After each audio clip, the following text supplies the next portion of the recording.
Full Moon sale ಬೆಳಗ್ಗೆ 9 ಗಂಟೆಯಿಂದ ರಾತ್ರಿ 12 ಗಂಟೆವರೆಗೂ ಜುಲೈ 29 ಒಂದು ದಿನ ಮಾತ್ರ. ಈ ರಾಜೀನಾಮೆ ವಿಚಾರಕ್ಕೆ ಸಂಬಂಧಪಟ್ಟಂತೆ ಮಾಜಿ ಮುಖ್ಯಮಂತ್ರಿ ಸಿದ್ದರಾಮಯ್ಯನವರು ಕೂಡ ಇದೀಗ ಟ್ವೀಟ್ ಮಾಡಿದ್ದಾರೆ.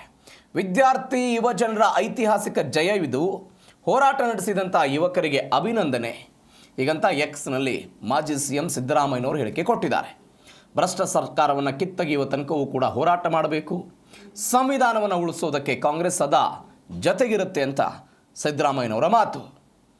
ರಾಜೀನಾಮೆ ದೇಶದ ಎಚ್ಚೆತ್ತಂತಹ ವಿದ್ಯಾರ್ಥಿ ಯುವಜನರ ಗೆಲುವು, ಅವರೆಲ್ಲರನ್ನೂ ಕೂಡ ನಾನು ಅಭಿನಂದಿಸ್ತೇನೆ. ಇದು ಪ್ರಜಾಪ್ರಭುತ್ವ ಮತ್ತು ಸಂವಿಧಾನದ ವಿಜಯ.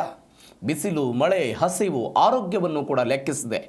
ದೆಹಲಿಯಲ್ಲಿ ಬೀಡು ಬಿಟ್ಟು ಪೊಲೀಸರ ದೌರ್ಜನ್ಯದಿಂದಲೂ ಪ್ರಚೋದನೆಗೆ ಒಳಗಾಗದೆ ಶಾಂತಿಯುತ ಹೋರಾಟವನ್ನು ನಡೆಸಿದ ಲಕ್ಷಾಂತರ ವಿದ್ಯಾರ್ಥಿ ಯುವಜನರು ದೇಶದಲ್ಲಿ ಹೊಸ ಭರವಸೆ ಮೂಡಿಸಿದ್ದಾರೆ. ಕಾಂಗ್ರೆಸ್ ಪಕ್ಷ ಕಾಲದ ಕರೆಗೆ ಓಗೊಟ್ಟು ಬಂದು ಜವಾಬ್ದಾರಿಯುತ ವಿರೋಧ ಪಕ್ಷದ ಕರ್ತವ್ಯವನ್ನು ಸಮರ್ಥವಾಗಿ ನಿಭಾಯಿಸಿದೆ. ಸಕಾಲದಲ್ಲಿ ದೃಢಚಿತ್ತದ ನಾಯಕತ್ವ ನೀಡಿ ಹೋರಾಟವನ್ನು ಮುನ್ನಡೆಸಿದ ರಾಹುಲ್ ಗಾಂಧಿಯವರನ್ನು ಈ ಸಂದರ್ಭದಲ್ಲಿ ನಾನು ಅಭಿನಂದಿಸ್ತೇನೆ. ಶಿಕ್ಷಣ ಸಚಿವರ ರಾಜೀನಾಮೆಯಿಂದ ಶಿಕ್ಷಣ ಕ್ಷೇತ್ರದ ಸರ್ವ ಸಮಸ್ಯೆಗಳು ಪರಿಹಾರ ಆಗಲಾರದು.